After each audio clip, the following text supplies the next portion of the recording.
मोहतरम आसिफ अली जरदारी जब ये करने की जरूर कोशिश करें कि इस जमात को तो बिल्कुल टोटल एंटी अवाम की तरफ, आपने कहा पॉलिटिक्स में आसिफ अली जरदारी साहब इन्वॉल्व नहीं थे, दिन रात,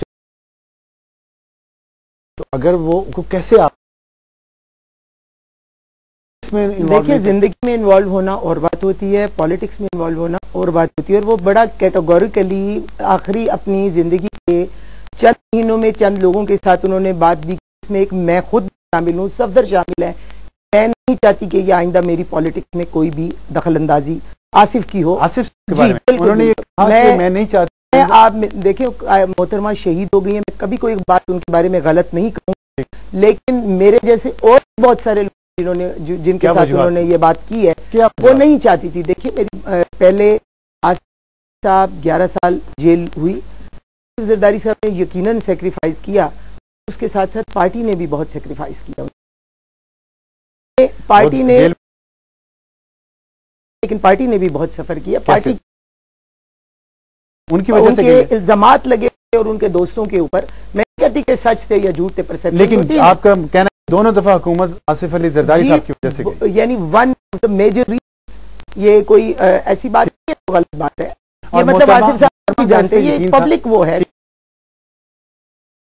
मोहतरमा के यकीन या उसकी मैं बात नहीं करी, लेकिन यकीनन जरूर था कि बहुत सारी हमारी गलतियों की वजह से हमारी गई है। क्या इसी वजह साहब सियासत में नहीं आए? तो ये चाहती थी कि वो बच्चों को लुक आफ्टर करें, वो अपने बिजनेस की तरफ तवज्जो दें, और वो पॉलिटिक्स में, वो भी जो है वो पॉलिटिकल लीडर हैं, उनको पॉलिटिक्स करने दी जाए, उनके पॉलिटिक्स में इंटरफेयर। उन्होंने आसिफ अली जरदारी साहब को ये मैसेज कन्वे कर दिया था? यकीनन अब ये तो मैसेज उन्होंने कन्वे किया था या नहीं कन्वे किया था, मैं इस पर तबसरा नहीं करूंगी, लेकिन यकीनन आसिफ जरदारी साहब को ये एहसास जरूर था कि वो चाहती नहीं थी, चाहती करें, बच्चों के साथ रहें। और तो क्या यही वजह आसिफ अली जरदारी न्यूयॉर्क में रहते थे और दुबई में नहीं रहते थे? लेकिन न्यूयॉर्क तो और उस वक्त तो ये बातें मोहतरमा नहीं चाहती कि वो पॉलिटिक्स में रहें। बाज बातें ये भी आती हैं कि मोहतरमा ये भी नहीं चाहती थी कि वो उनकी बहुत ज्यादा करीब रहें। क्या ये बात दुरुस्त है? देखिए, मैं ये पर्सनल बात पे, किसी बात पे ये इस किस्म का नहीं करूंगी, ये मैं मुनासिब नहीं समझती। मेरा ख्याल है हमें पॉलिटिकल उसको डिस्कस करना चाहिए। पर्सनल लीडर के नहीं, देखिए वो जिंदा होती ना फिर कोई बात नहीं थी, उनकी शहादत के बाद मैं समझती हूँ इस किस्म की, लेकिन इसके असरात हमारे लिए मुनासिब नहीं। आप कह रही हैं कि वो देखिए, पॉलिटिक्स में वो नहीं लाना चाहती थी। मैंने आपको बताया कि वो चाहती थी कि वो बच्चों को संभाले और बिजनेस को संभाले। वो एक अच्छे हैं, दोस्तों के बड़े जानने की उनसे मेरा रिश्ता मोहतरमा बेनजीर भुट्टो तो जिक्र करती होंगी, तो बिजनेस उनका जो उनके बिजनेस थे, मैं तो उस बारे में ज्यादा नहीं जानती। आई थिंक थोड़ा सा कुछ देखें, पाकिस्तान के अवाम को तो होना चाहिए तो किस किस्म का कारोबार, लेकिन वो खुद जवाब देना। बात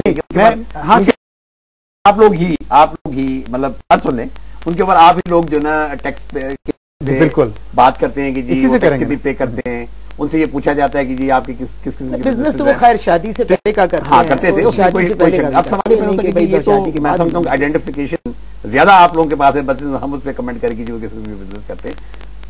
आप बात जारी रखेंगे कि बिजनेस पे बात करनी चाहिए या नहीं करनी चाहिए। और इस वक्त बात हो रही है कि सर आसिफ अली जरदारी साहब के बारे में मोहतरमा बेनजीर भुट्टो ये चाहती थी कि वो दोबारा सियासत में ना आए, क्योंकि उनकी वजह से, मोहतरमा का ये यकीन था कि उनकी वजह से पाकिस्तान पीपल्स पार्टी की हुकूमत 2 दफा इख्तियार से निकाली गई। लेकिन अब आसिफ अली जरदारी साहब पाकिस्तान के सदर भी और पाकिस्तान पीपल्स पार्टी के को चेयरपर्सन भी हैं। एक वसीयत के जरिए जो मोहतरमा बेनजीर भुट्टो नहीं छोड़ी है, ये क्या कंफ्यूजन है, ये क्या मिस्ट्री है, इस पर बात करेंगे ब्रेक के बाद। हमारे साथ रहिएगा।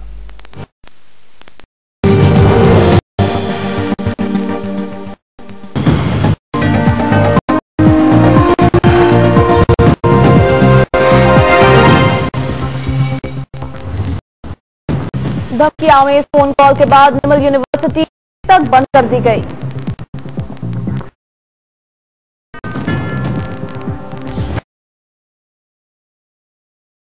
हामी के लिए 1 अरब रुपए ग्रांट का ऐलान। वजीर आजम ने IT यूनिवर्सिटी के कयाम की मंजूरी दे दी।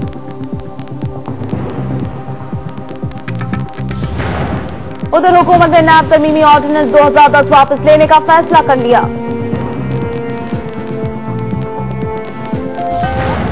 और इमरान फरद के बाद क्रिकेटर उमर अकमल ने भी मजहर मजीद को कानूनी नोटिस भेजने का फैसला कर लिया।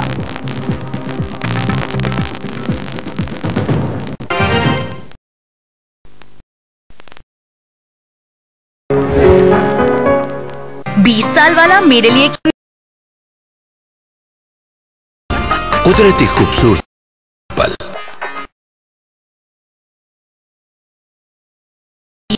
मेरे लिए क्यों नहीं केयर हनी लो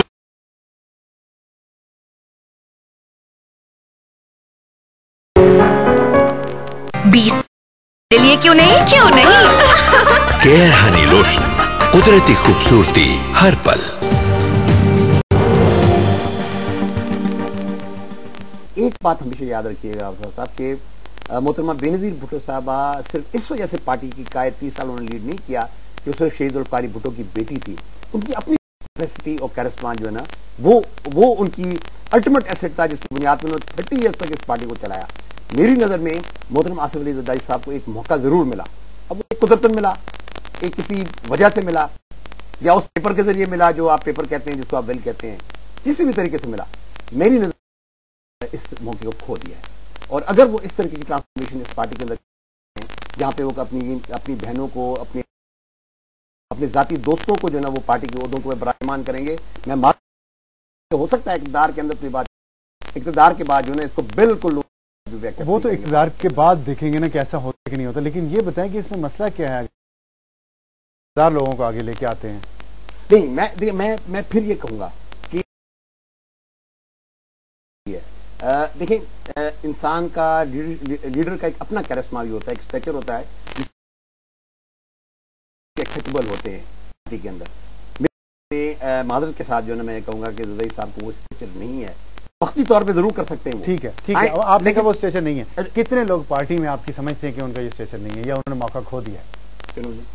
जरदारी साहब ने, आप कह रहे, आपने कहा है उन्होंने मौका खो दिया। इस वक्त जो है एक बात मुझे बहुत ही, अगर आप इसको थोड़ा सा माइन्यूटली, तो इस वक्त पार्टी का कोई भी सीनियर लीडर, ठीक है, हो सकता है उनकी मुखालफत नहीं कर रहा, लेकिन आके जम के कहीं बैठ के उनको डिफेंड करने को डिफेंड भी नहीं कर रहा। आप सिवाय माजरत के साथ, सिवाय सेनेटर रजा आप भी उनको डिफेंड करते हैं, फौजिया वहाब उनको डिफेंड करते हैं, मैं पार्टी की बाबर अवान उनको डिफेंड करते हैं। मैं पार्टी की सीनियर लीडर्स की बात, सीनियर लीडरशिप कौन सी है? अब वज़ीर आज़म गिलानी है, शाह महमूद कुरैशी हैं, जो ज़ियाउल हक की मजलिस शुरा के मेंबर हैं। और बताएं, और रह कौन गया पार्टी में सीनियर मेंबर जिनके मैंने नाम लिए? मैं इसी बात पे इसको खत्म करना चाहता हूँ कि पार्टी के सीनियर अकाबरीन जो कि इस वक्त भी हुकूमत के अंदर बैठे हुए हैं, वो कभी उन्होंने जम के खड़े होकर, जिसको कहते हैं ना, जिसको खड़े होकर जिस तरह शायद हम मोहतरमा बेनजीर भुट्टो साहब को डिफेंड करते थे, कोई शख्स जो है जम के या पार्टी की जितनी क्यादत मोहतरमा को डिफेंड करती थी या पार्टी को डिफेंड करती थी, मैं बिल्कुल ये बात जो है चैलेंज से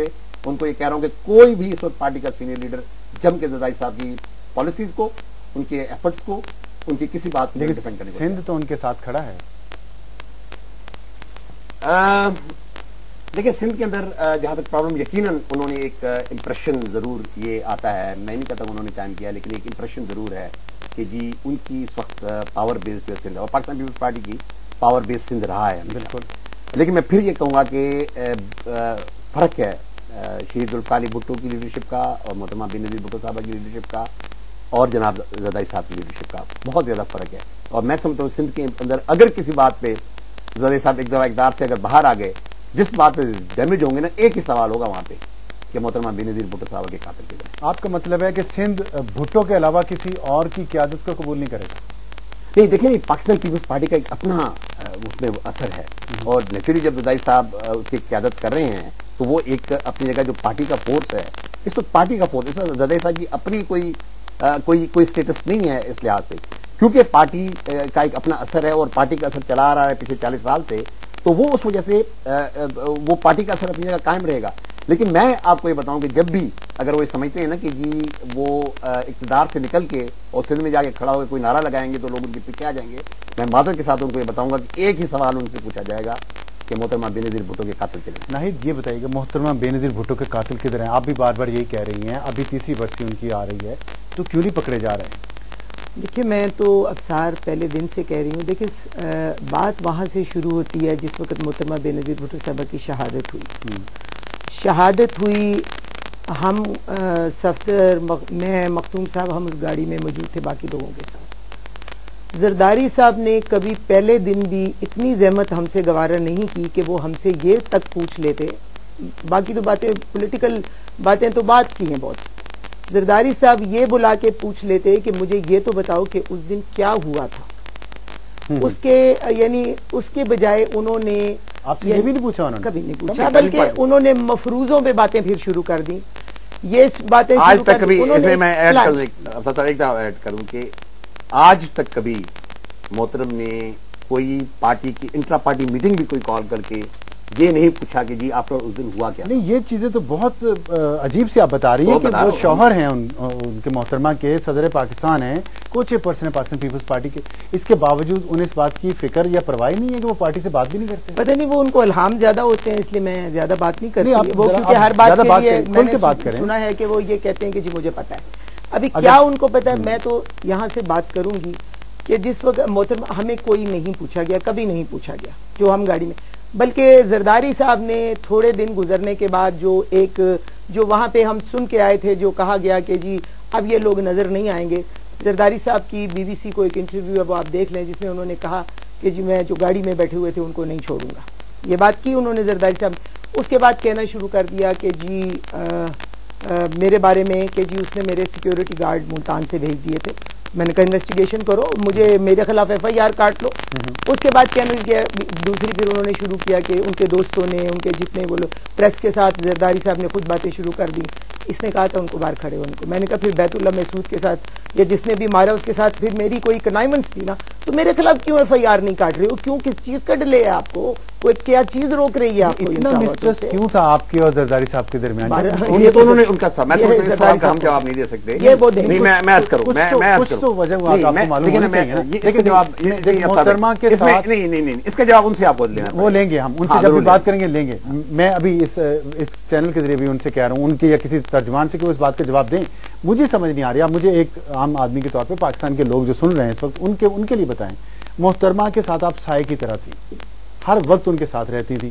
उनके शौहर का इतना मिस्टर से आपसे ये भी नहीं पूछा कि हुआ क्या उस दिन गाड़ी में, धमाका कैसे ना हुआ? सिर्फ मेरे से नहीं पूछा, सीनियर तरीन लीडर मखदूम अमीन उस गाड़ी में मौजूद थे, सफदर मौजूद थे उस गाड़ी में। मैं वो क्या उनको फिक्र नहीं थी? मैं